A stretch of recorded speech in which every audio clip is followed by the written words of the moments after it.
bit busy, but we can always share some ditties. It's just a cup in time. This song doesn't have to run. Life's all of us, not every moment we can be feeling fine.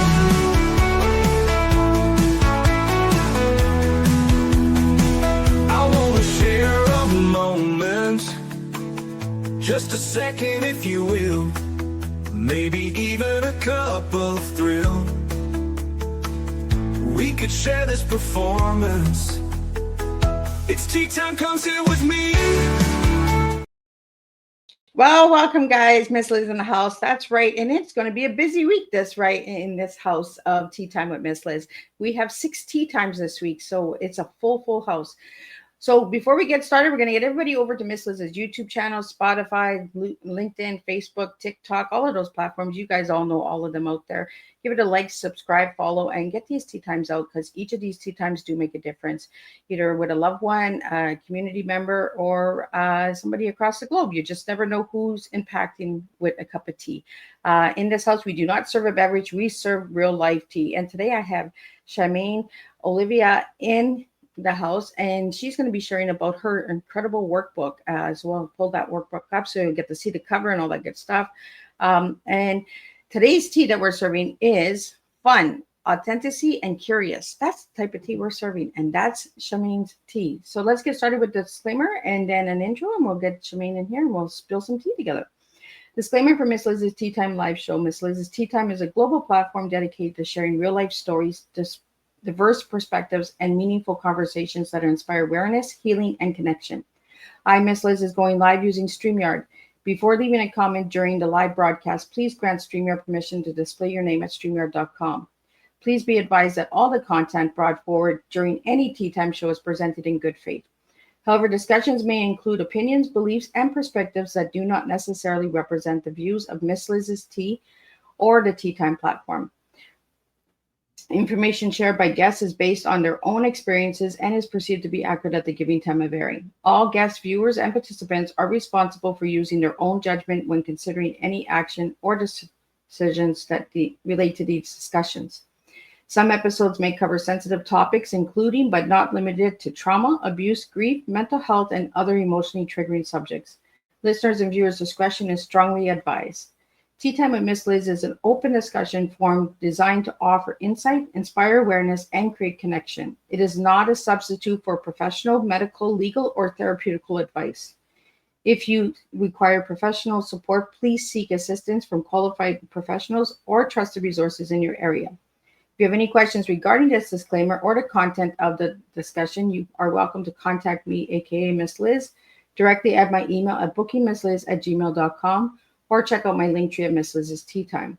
By choosing to participate in, comment on, or view these live shows, you acknowledge and accept this disclaimer. Your participation is entirely voluntary. Miss Liz welcomes you to join the conversation with an open heart, and if at any time you feel this platform is not right for you, I respect your wishes and decisions and welcome you back whenever you are ready. Tea Time with Miss Liz is serving truth and awareness one cup at a time. Let me give you a little bit about today. Well, today I'm deeply honored to share space with Shamayne Olivia Kotfas, that the inspiring author, speaker, and founder of Shoes That Fit Her Soul, LLC. Shamayne works in about helping women step out of their pain and back into their purpose, to walk in shoes that truly fit that soul they've been reshaping through healing. Her journey reminds us that self-discovery isn't a destination. It's a daily act of courage, reflection, and grace. So take a deep breath, open your heart, and let's step into tea time together with Shamayne Olivia Kotfas, a woman walking her truth, one brave step at a time. And let me get her in here and let's spill some tea together. Welcome, Shamayne. Thank you, Miss Liz. How are you today? I am well. We were talking back in the studio before we went live, so we got to know each other a little bit. So I'm going to start off with, Shamayne, who were you as a little girl and who are you now? I've come full circle. So as a little girl, I was very outgoing. I was the oldest of three siblings, and I was outgoing. And for my childhood, I lived in Anchorage, Alaska. And so I loved being outdoors. I loved discovering new things, and it was a wonderful life to live being in that environment. But I also had an environment within the home that was more toxic, a little bit more difficult. The family dynamic was not very good. I had a alcoholic father and a mother who was very codependent, and so it was kind. I had kind of a back and forth. So I preferred to be outdoors. Now, as a woman, I find myself being that curious person, looking for my authenticity and making sure that I can be as authentic as I can every day. And the older I get, the easier it has become. So I'm glad you asked that question. Because I like to look back and remember that little girl and how open she was, and how she lived her daily life, and how much she enjoyed so many of things that were natural, that were organic, that were things on the outside, but it was also my way of survival. So I always like to get that little inner child out of all of my guests, because it shows us a little bit about who we are as adults, right? If we were silenced as a child, we become speakers. If we seen addiction in our family, we become either it repeats the generational cycle, or we break the cycle. So just asking that question gets my listeners and me to know you a little bit on the personal side, and that's what I like. Is I like that personal side. Like, you're coming into my home and having tea with me, right? yes. What kind of cookies do you like? How do you like your tea? And I like that you use that word authentic, because we hear that word a lot in society, but we don't see it. And that's why I like having these authentic conversations with my guests, because we get to see the authenticity. There's no edits. There's no going back and can you take that out? This is a live show. This is who my guests are. And that's part of your tea and your tea. So we're going to get into your tea right away, because I like that you have that word authentic in there. Your tea that you gave me was fun, authenticity, and curious. So that tells me that you're really playful, Shamayne. So you want to tell me why you gave me those three words? Well, because I feel like it really defines my journey. I thought I was being authentic throughout my life. I mean, I followed my dream of, I went to college, but then I really wanted to get married and have a family. And so I put that on hold, and I did that. And it was very fulfilling for me, but there was still something missing. And as I got older and my kids were getting older, I was on the edge of midlife. I was right around that 40 years. And I was figuring out that, all these things around me were satisfying, but something within me was not fulfilled. And I didn't know what that was. And that's when I became curious about it. I thought, why do I have all these things I always thought I wanted, but yet something feels like it's missing? And I began to realize that possibly I had been conditioned to think a certain way, or I was shaped by my circumstances, and it really wasn't truly who I was. And I became very curious about, well, who are you? Who do you want to become? Who do you want to live the next 20 years the way you've lived the last 20 years? And it wasn't about my circumstances. It was about behaving and being the way I was. And my answer was no. I wanted to be something more. And I wanted to really find out who that person was. Right. And Shamayne, I think we get in a point in our life where we're like, who are we? Mm-hmm. You look in the mirror and you're like, who are you? Like, that was I said that question, who am I? And and then I was at a place, well, okay, I want to know who I am, but how do I do it? I didn't know where to turn. I didn't know who to ask. I didn't know if there was even a way to do that.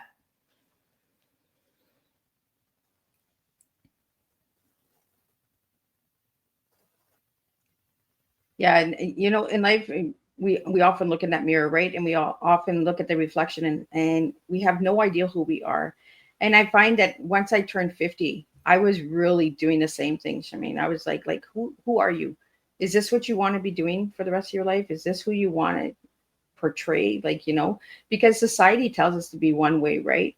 And the systems tell us to be one way. And if we come from a dysfunctional family or any kind of addictions or abuse or anything, that they just assume that we're going to be that same generation, right? We're going to be the next generation Right. of addiction and abuse.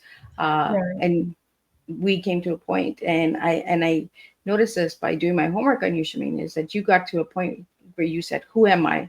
And this is where it changes. This is where everything changes. Yeah, I don't know if that had to do with me being the oldest in my family, because I recall, and I pretty much am still the same way. I've always been very observant of things. I watch people closely, and maybe part of that stems from me being a survivalist, because I had to watch everything that happened in my house in order to keep the peace. But I'm also curious about people. I look at people and I'm like, I wonder where they come from, or who are they, and where are they headed to, or where have they come from? So I'm always very curious about that. So I started applying that to my own life. And some of the things I wanted to do first was like discern or decide what were my values. What are my beliefs? Do I believe the same thing my parents do? Because I don't get along with them all the time. And maybe I don't think like that. And so I literally Googled the terms values, beliefs, and just looked at lists of them and started checking off what I thought I was inside. And I took some of that from what other people had said about me. People often told me I was a good listener, or they told me that I was objective, or they said, you're a good leader. And I didn't believe that. I'm like, I'm a leader? I don't have a leader position at work. No, people listen to you. When you talk, people listen. So I took things people had said about me, and I started looking at values and core beliefs and picking out the ones that I felt like most related to me, the ones that I resonated with. And then I took on myself on the task of then figuring out, why did I become the way I had become? Why did I have some behaviors or habits that I didn't really like about myself, but I still did them? Things like not being able to talk things through with someone. I'd get upset and leave the room and get offended or get defensive or whatever, just reacting in ways that weren't aligned with the actual circumstance. I was like, why do I do that? I don't really like that about myself. So then I started researching things about becoming the child, or being an adult child of an alcoholic. And, so I just took it upon myself just to start really looking at those things and becoming curious about how I turned out the way I did, and what were things about me that I wanted to change, and how would I change them? So like you, it was a lot of years of just trying to uncover things and really understand things. I wasn't trying to blame anyone. I wasn't trying to point the finger or even blame myself, even though I did that. I beat myself up quite a bit. I really wanted to understand. And then once I understood, I could begin taking those steps to make the changes in myself that I wanted to see. Well, understanding takes a lot, right? Especially when we're programmed by systems and by society and by our parents. I'm the same way, Shamayne. I don't.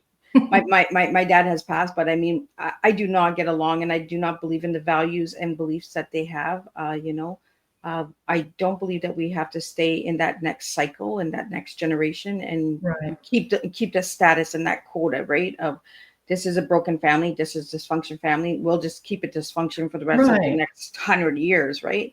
I really like the title of your book. So I'm going to pull up your book so we can talk about it and the colors and everything, because the colors are playful. And I love talking about colors. Everyone that listens to Tea Time knows Miss Liz loves colors. We'll get into colors. We'll get into your book. I'm going to pull up your book. But for my audio listeners that are not watching video, could you share what the cover looks like and all of that as well?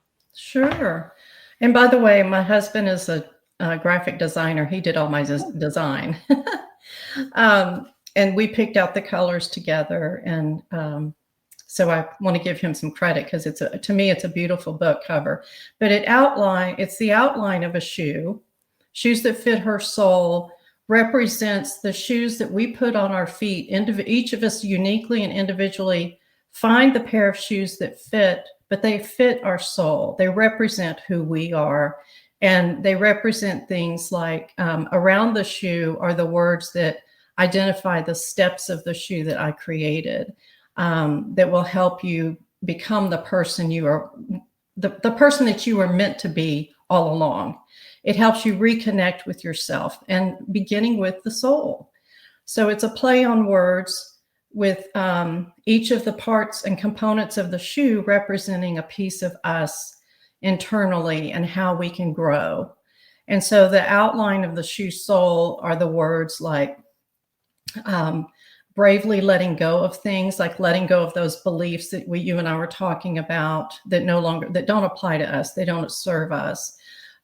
Support systems, having people around you that support your journey of discovering who you are, setting healthy boundaries, effective communication, learning how to speak openly and authentically. All of these things, all these words that represent those steps are outlining the shoe sole. And then the inside, I believe, of the shoe that we have it's on my logo, kind of looks like something blooming. It's got it starts with the heel, and as it opens up the heart becomes bigger and bigger until you're full again, until you're authentic again. I see that. I see the bottom heart, and then there's like a stream, right? And then the larger heart. So the pushing of the heart. And then somebody mentioned to me the part right above the heart looks like a bird taking off, like wings. It does. It looks like a dove. That just kind of happened. We didn't, I saw it when they showed it to me, but I didn't have anything to do with how it was going to look in the beginning. And then we chose the colors to go with it. And it's funny you say the words I give are playful. And I looked back when you were saying that, I thought, wow, what a great observation about who I am, because I was playful as a child. I was, like I said, curious, adventurous. I did those things. And then I went through my middle stages of life from about young adulthood into my 40s, where I just existed. I just walked through life on autopilot. I didn't have a goal. I didn't have a purpose except for raising my beautiful children. And I loved every moment of that. But for myself, there was just I kind of just was stagnant there. And my first husband, who was just a wonderful man and father to my children, was killed in an accident when I was 45. He was 45 also. Oh, and so that is really that was the impetus of what really got me pursuing this journey in such a serious manner of really needing to uncover who I was. And in that time, I met my second husband. He's younger than me by quite a few years. And I think he brought that playfulness back to me. He was the rock who really supported my journey. He had so much emotional maturity and experience that I didn't get growing up. And he had a supportive family. So I learned so much from him, but he's an actor and he's a creator and he's very playful, and he does improv comedy. So I think that a lot of what I gleaned from him was bringing back that playfulness that I had once as a child. And I'm still introverted and I don't like to be out the way he is, but I'm much more, I'm just happier and I have more joy in my life because of that. I'm so happy that you gave credit to your husband, because, you know, I have a lot of male listeners that tune in, and they know that I like to give credit to the men as well, because without our men standing by our sides, we wouldn't be who we are. You know, some of us don't have those men standing by our sides, so we have to be the strong warriors. But we do have some incredible guys out there that are supporting their spouses and their women, and those men need a high five and a shout out and some credit. And I think that it's nice that you played together. to make Yeah. this book, because you got to see the side of him and he got to see the side of you as well while creating this beautiful book. Um, so tell me about the colors, because the colors are playful. I, you know, I don't know there's any reason except I just like those colors. I like blues and I tend to be more. I like to be very fashion center. I like fashion. I like style, and although I wear a lot of black and white, I accent with a lot of different colors. But I think I'm. You and I were talking about the temperature and everything, and I'm.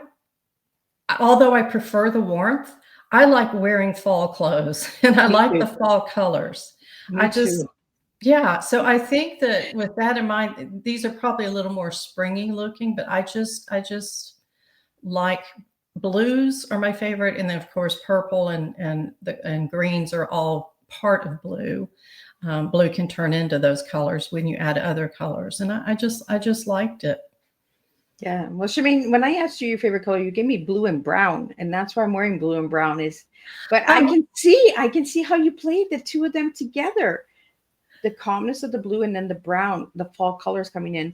And fall, I find it's a lot more playful than the springtime. Springtime is blossoming, right? The seeds are yes, blossoming, they're opening. But the fall, like the urban colors, like the oranges and the reds and the greens and yellows, they just kind of blend together, right? They just make yeah. this beautiful apple pie. Like it's just gorgeous. And it's the tones of them. It's not, you know, it's a certain kind of orange and red, and the sky's a certain color blue, and the greens are starting to.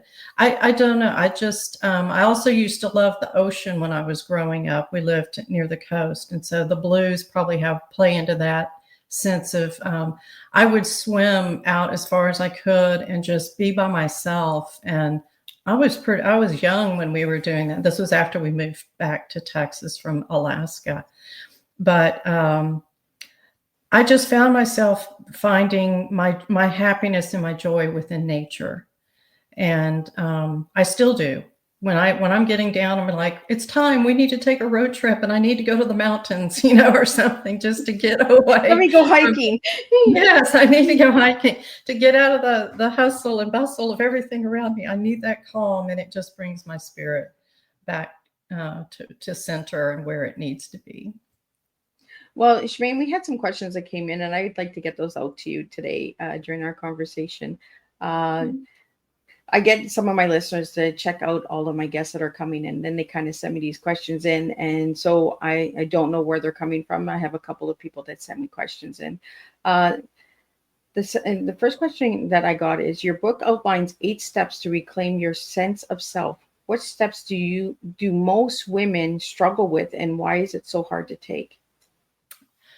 I think of the steps that are the hardest, of the steps that I have are the soul, the heal. The heal represents healing, and that's the part of bravely letting go of those old beliefs and old habits and behaviors that you were conditioned to believe.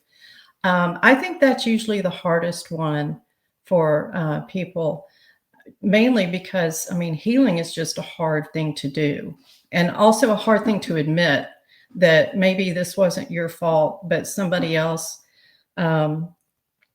was involved in this situation, but it created a difficult time for you as you grew older.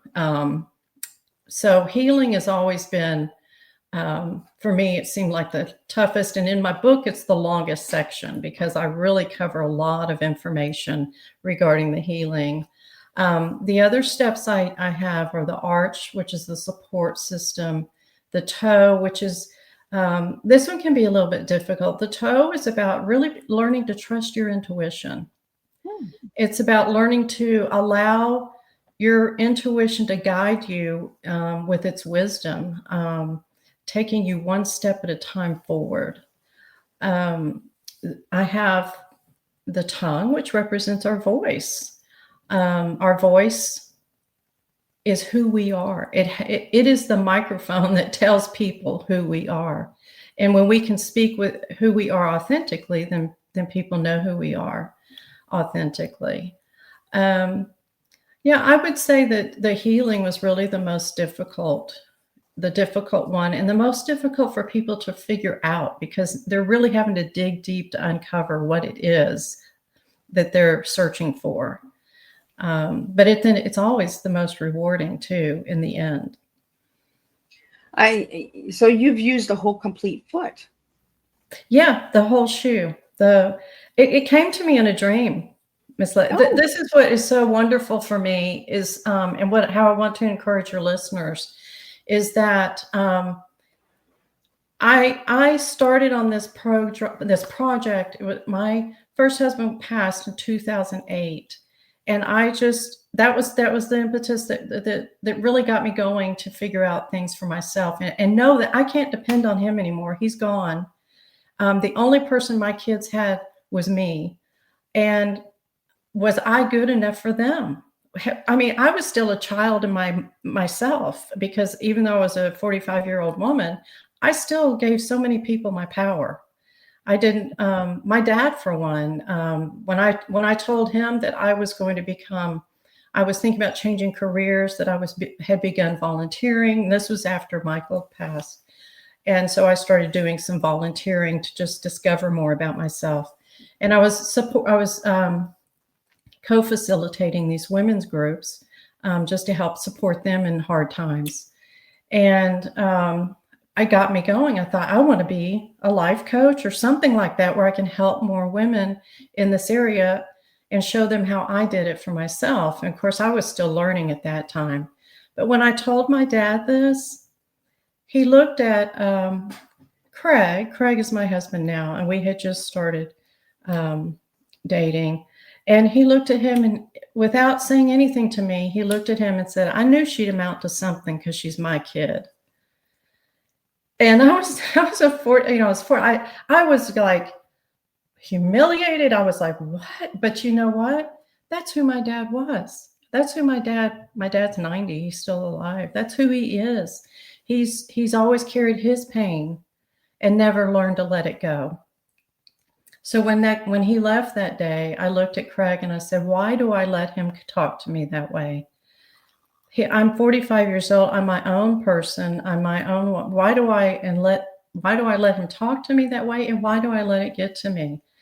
And what I realized that day is I had let him control my emotions for my whole life.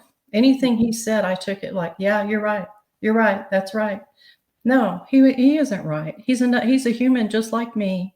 Mm-hmm. He's an adult just like me, and he had choices to make, and he had choices of how he speaks to people and all of that.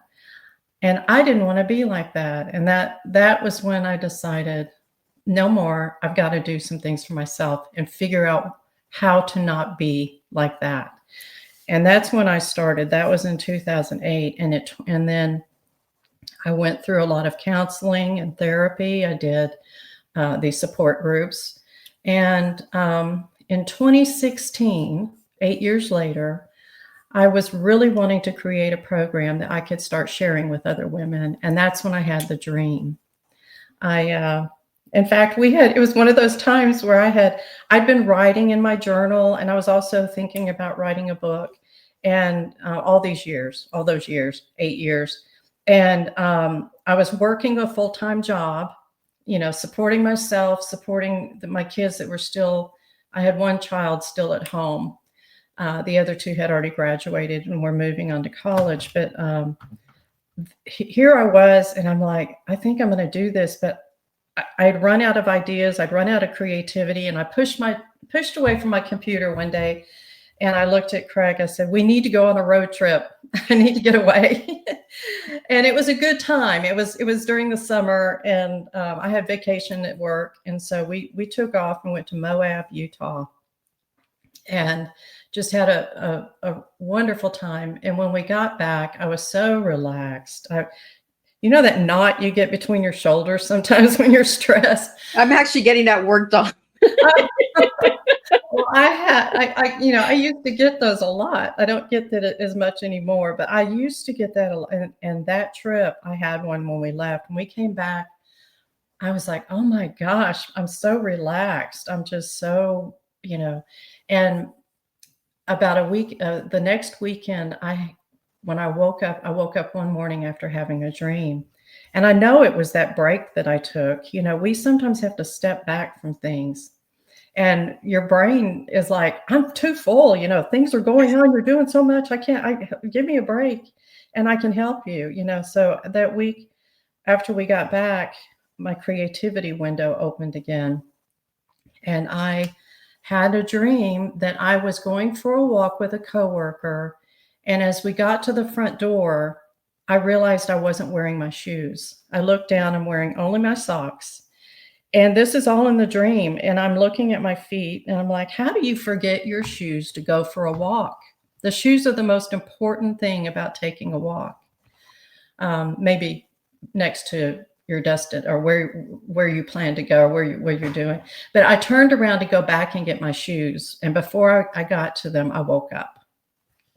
Wow. And I felt like this has to be a message or something. It was so vivid. I remember the dream was much longer, but that was the gist of it.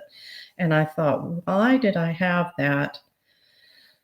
Couldn't think of anything. I got up and I went into the bathroom and was washing my face. And Miss Liz, I looked into the mirror. And as I looked there, I felt a warmth wash over me. And in my mind, I heard the words, you're going to teach women to find their shoes for their journey.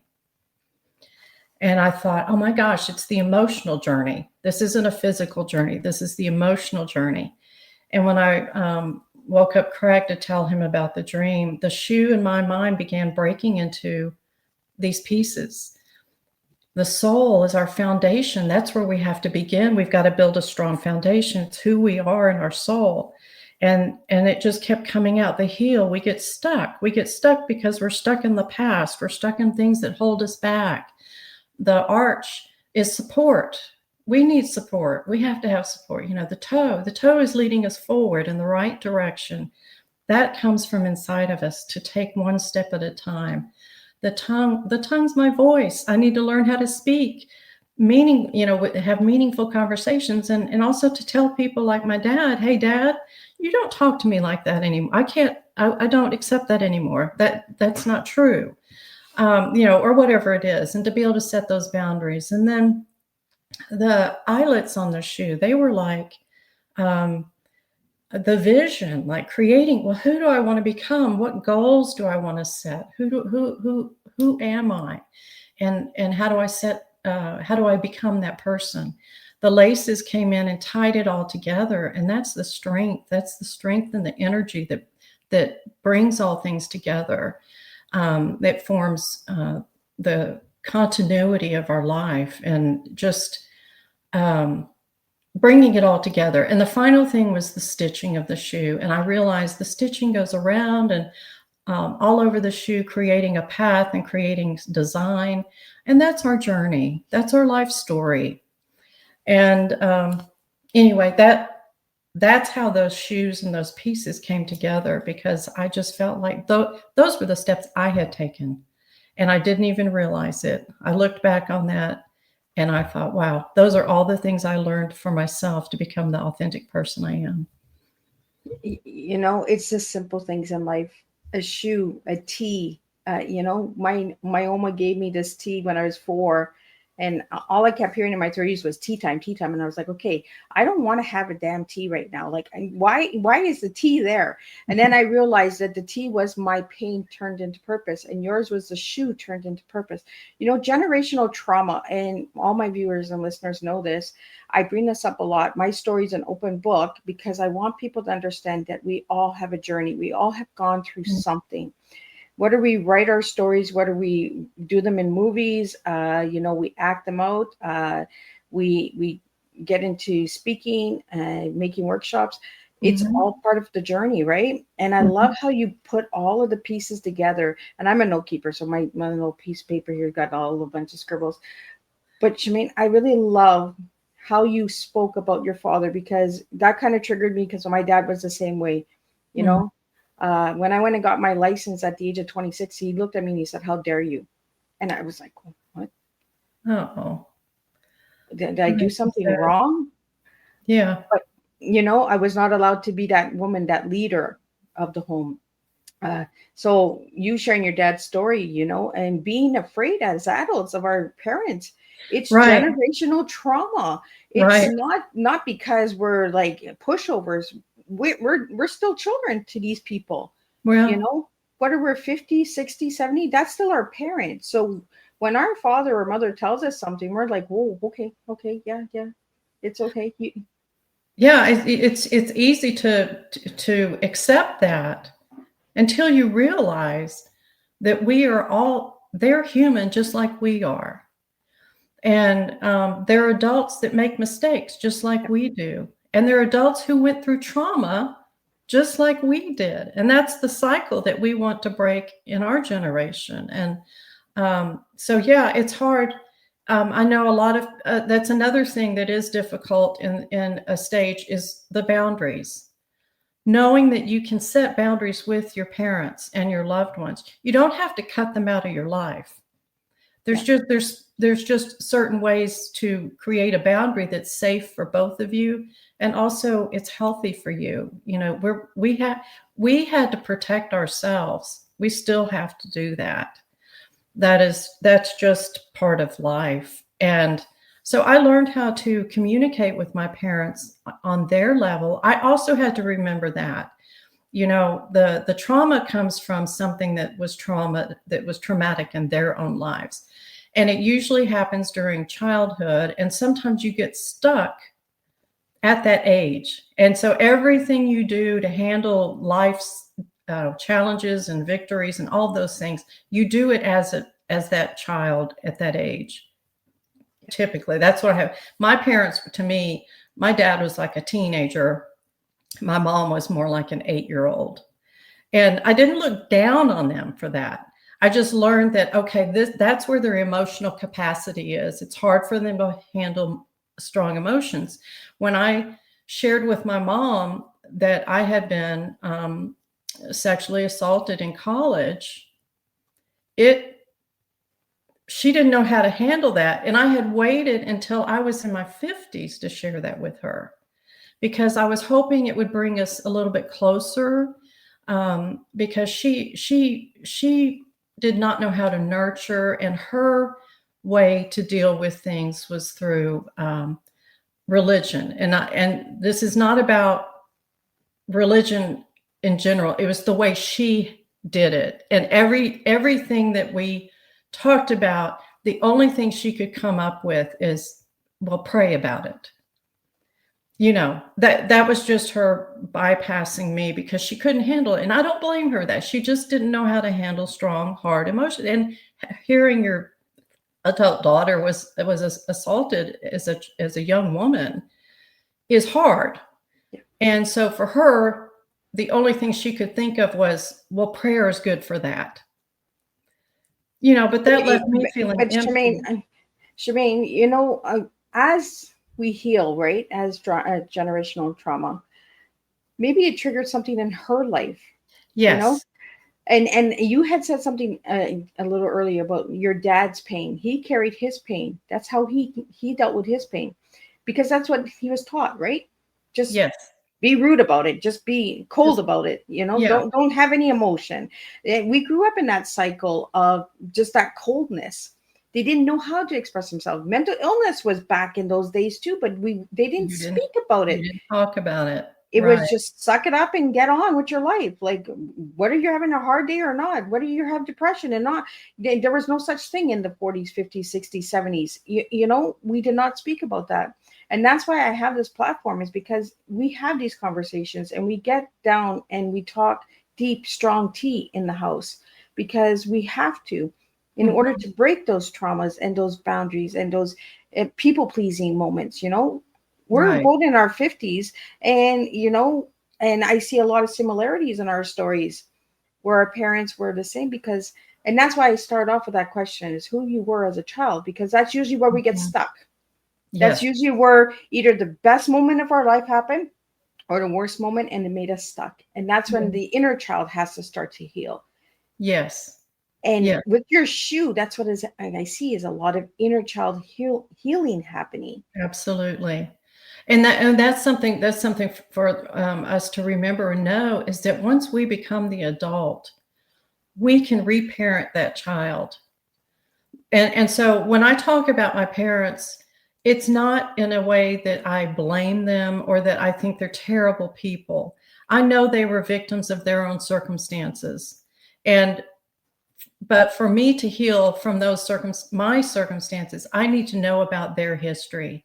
I need to know about who they are.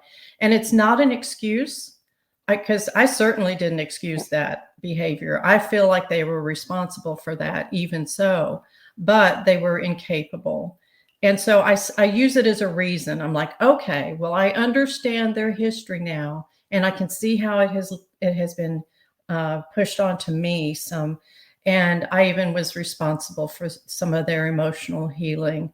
But we need to know that we are capable of doing that for ourselves.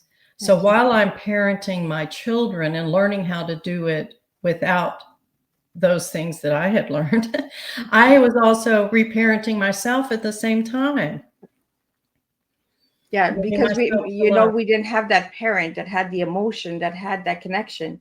And being the breaker of that chain of generational trauma, it is a hard thing to do. Yes. And being a parent, not having a parent that gave us those emotional, that extra love and care, how do we give that to our children, right?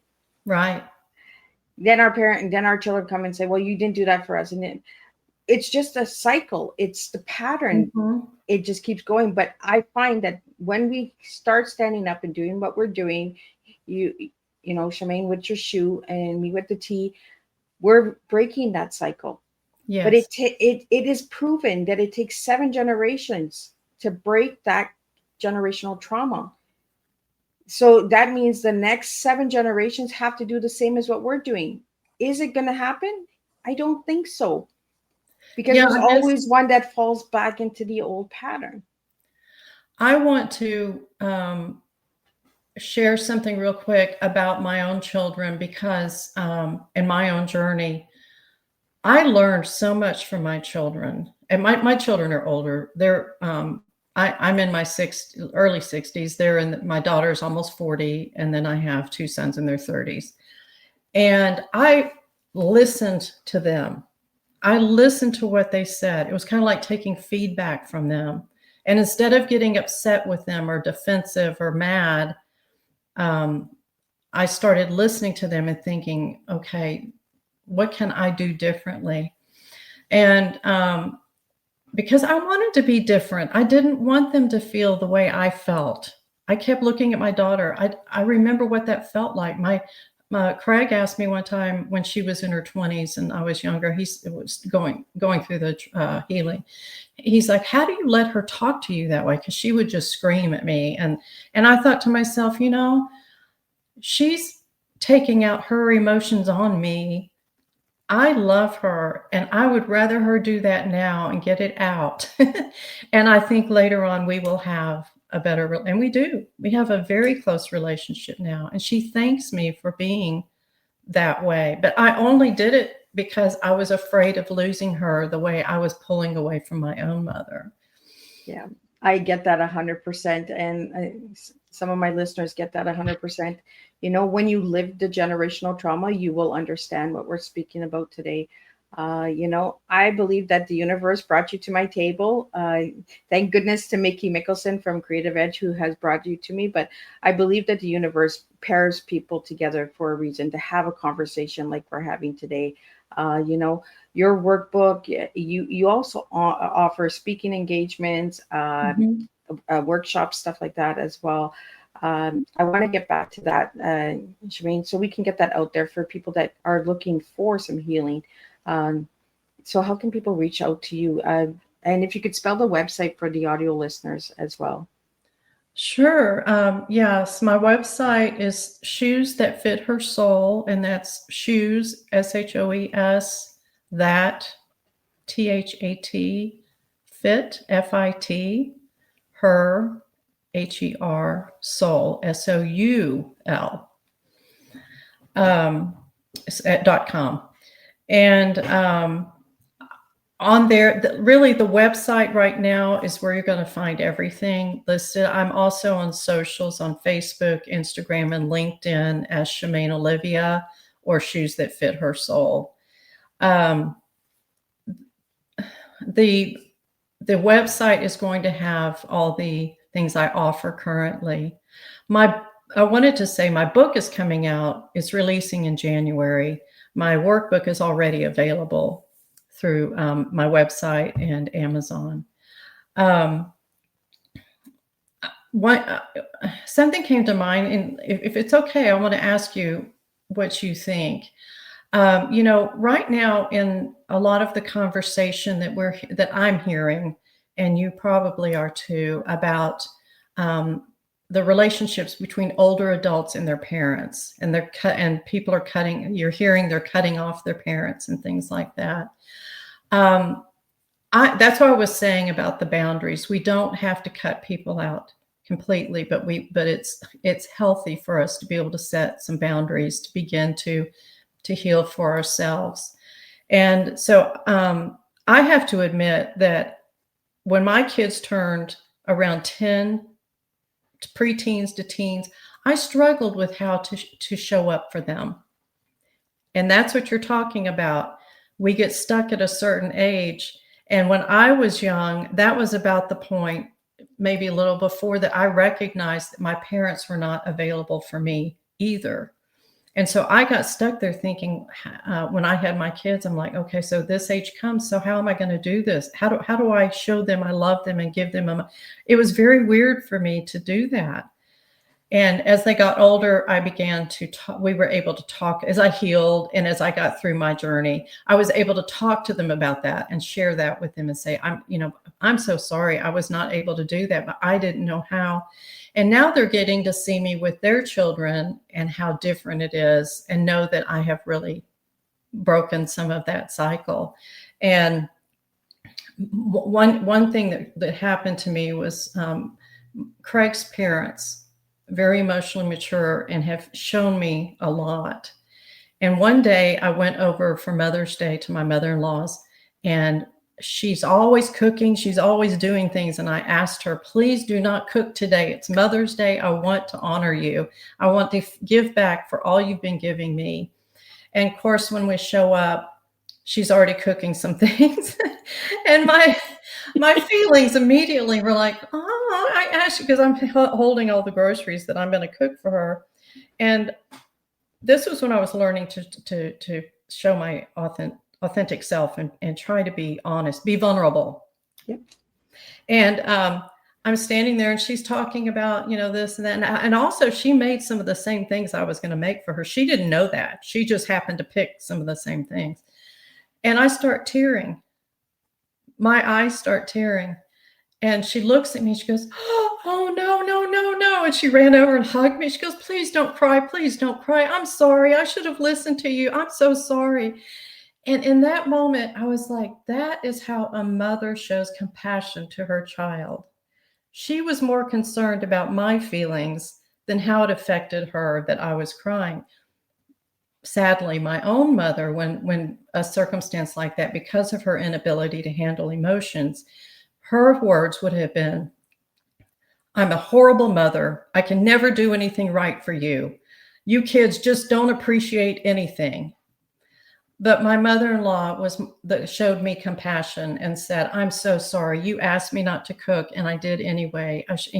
She realized it hurt my feelings, and that's what she was concerned about. I went home that night and wrote a letter to my daughter and said, I understand now what I've been unable to do. And that is, I am learning how to show more compassion to you and not always get so offended by things you might say to me. Yeah.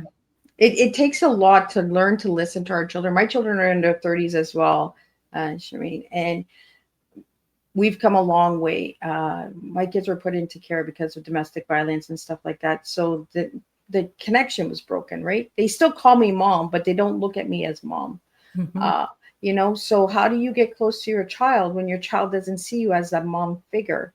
And how do you show your kids that you're still their mom, but They Right. don't see you as mom, right? So there's that disconnect. Uh, and I'm like you. I've learned how to listen to my children, even when it hurt me. I Mm-hmm. just learned to listen. Just sit and listen, Mm-hmm. not react. Where in the past I was the reactor. I was like, oh well, you know, Yeah. I guess I'm not doing it right. I'm not doing this right, and like, and I'm glad we're having this conversation. And for my listeners out there to just see the openness of this conversation that we're having one on one. But it took a long time to get there, Shamayne. Yes. I'm 51. It took me almost 20 years to learn to just listen. Yes. Yes. Because you were probably caught in that same trap of how you grew up, and you were still responding with the feelings and reactions that you got. And Or I still fall down that rabbit hole sometimes. And I'm we just like, do. whoa, We whoa, whoa, whoa, whoa. Where am I going Yes. with this? We've Yes. come so far. We're not going back then and there. But I do get to that point where now I remove myself. My Yes. children know that. I just say, you know what? It's not a good time, because I don't want to end up going down those old rabbit holes. Let's just take a space. We're Uh-huh. not getting out of each other's lives. We're just taking a space. We're just taking some Right. time to each other. And it takes time to get there. It really does. And I love your shoe. I love the shoe effect that you have, Shamayne, because it actually ties us all together, right? Mm-hmm. And it shows us generational trauma can be healed through a shoe, Yes. because it's baby parts. It's the baby steps. It's everything comes together. It all connects together to make it work. It doesn't happen overnight, and healing doesn't happen overnight. No. Generational trauma doesn't heal overnight. No. I'm like you. I went and I looked and I checked out the beliefs and morals and values and all that, and I was like, why am I so different? Why do I not fit in this box with this family? I felt like I Right. was like this outsider. Why do I have all this heart and love, and they're cold? Like, why are they so cold? Okay, maybe if I'm a little bit better, or maybe if I get better grades in school, maybe if I help more in the house, or Right. there was always that maybe, where I got to a point where it wasn't me. It No. was their pain, and they didn't know how to release it. Process. Mm-hmm. I want to know more about your book. Like, after we're done this tea time, time is just flying, but I love having open heart conversations like this, Shamayne, because I do too. it shows people around the globe, not just in our countries, in Canada, United States. It shows people around the globe. People are hurting.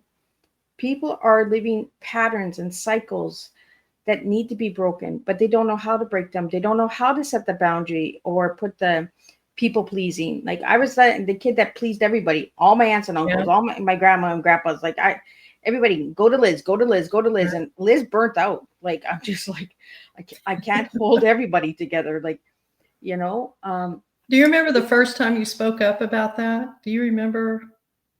I waited till my dad died to share my story, because I was scared my dad was going to come after me. Like, I was in fear. I was in my 40s and I could not share things. There was a lot of abuse, a lot of psychological stuff going on in my family. But I mean, we broke that cycle by me starting to share. Yes. And I have family members that are like, how can she do it, but we can't do it? And these are aunts and uncles that are in their 70s and 80s, and they're like, Liz, how do we do it? My grandmother at 86 told me that she was raped and hadn't told anybody else in the family. And she said, Liz, I don't care if you share it with the family now, because I want my family to know why I was the way I was.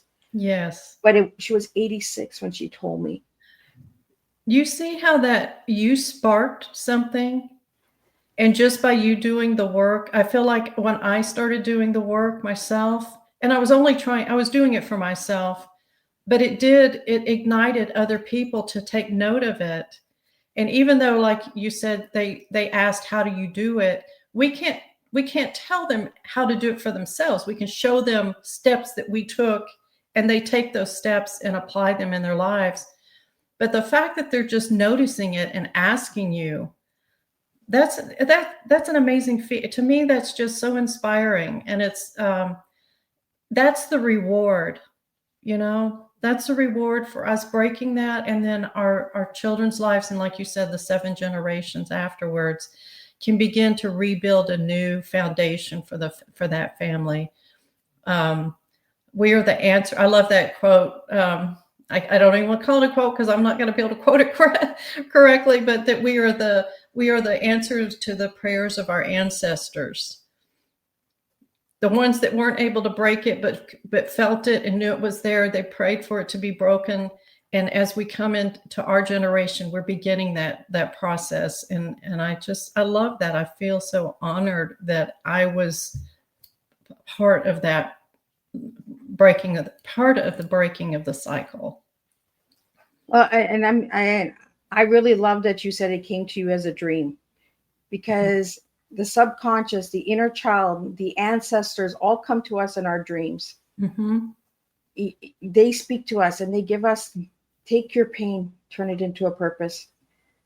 That's what I heard at the age of 4 was, take this pain because you're going to have a hard life, little one, and turn it into a purpose. I knew that this tea was going to make a difference. I knew that it was going to put me with people like you, Shamayne, and other guests who have come and sat and shared their stories with me. It took pain to get to the purpose. Just like your shoe, it took pain to get to the purpose, to write the book, to find a second husband, you know, because when you lost your first husband, you were probably like, this is not going to happen again. Like, I'm so heartbroken, right? This is not, but you found, you know, you were guided to the second one, and look at, you worked together, you designed the book together, you brought it all together. It's all that full circle. Like you said, when you were a little girl, the full circle, it all comes together. And then we sit back and we're like, how did that happen? Yeah. Like, even after all of my tea times, I'm like, how did that conversation come to the table when we were supposed to be talking about this, but we got to this that ended up going back to this? Yeah. You know what I mean? It comes to full circle. You know, we started off with you as a little girl, and then we shared our stories, both of us together, and we talked about your shoe, and we come back to the design of you and your husband working together. You know, it's a full circle. That's just how life works. Shamayne, do you have any workshops or anything that are coming up that people can check out, or? Not at the moment. Right now, we are preparing for my book launch. I also have a digital workbook that is in production, and then the workbook. So we, now that we're coming up into the holidays and everything, I'm devoting most of my time to really getting out there networking before the big launch. And we're going to do the launch. We're not going to actually do the launch of the book until March, but that's Women's History Month. And I wanted to make sure that we emphasize that time. And just to add to your point of the things that happen to us and how we come to find our purpose through our tragedies and through things. I always like to say it's not so much what happened to you, although those things are serious and very meaningful. You know, they have meaning in them, but it's what you do with that becomes the more meaningful thing and the purpose. Because a lot of people say, well, if it weren't for this, I wouldn't be who I am today. Well, some people go through a lot of really awful suffering, and I would not wish that on anyone to learn any kind of lesson. I just think we crossed a path with a very bad person at that time. And so I don't like to say, well, if it wasn't for that, I wouldn't be this. That is not true. Everything you are is already in you. You're already capable. It's there. Yeah. And we just have to search and uncover it and discover it for ourselves. That's what I want people to understand. You don't have to go through tragedy, but those tragedies can help you learn some lessons or help you navigate your future. Absolutely. But they are, I just don't think we are made from those things. They added to it. They're part of our story, but we get to define who we are. I love that. And that's a good way to wrap up the show. We define who we are. You know, we started off with who am I to we defined who we are. I love that way the end the show. I really want to thank you, Shamayne, for joining me on Tea Time and getting this open heart conversation. Let's stay connected. I really want to know more about this workbook Thank you. and the launch. And I love that you're bringing us out during Women's History Month, because we need to start getting these stories out there. So thank you again. Just going to do a wrap up. But Shamayne, do you have any final words before we leave? Well, I'll just reiterate what I've just said, is that something did come to me one time in a dream, another dream. I'm a big dreamer. And a woman looked at me, and I was it was a public bathroom in a hotel. And she looked at me in the mirror and she said, "Do you believe you were born to be seen?" And when I woke up, I thought, that is something everyone needs to know, is that you are born to be seen for who you truly are, to be seen and heard for who you truly are. So please know that everything you are is already deep. Everything you need is deep within inside you already. You're there. See, and this is why we go the extra time, because I knew there was something left in you. Well, thank you so much, Miss Liz. I enjoyed every moment of this conversation. Well, let's just do a wrap up of what today was. What a gentle yet powerful tea time this has been with Shamayne Olivia Kotfas. She reminded us that healing doesn't happen in grand moments. It happens in the quiet, honest choices we make to keep going. We often think strength means never breaking, but as Shamayne showed us, it is in the breaking that we finally begin to breathe again. So this afternoon, take off your shoes that no longer fit the story you've outgrown, and walk forward barefoot in your truth until your soul feels free again. Thank you, Shamayne, for showing us what it means to heal out loud, and for inspiring women everywhere to reclaim their steps and their shoes. Thank you.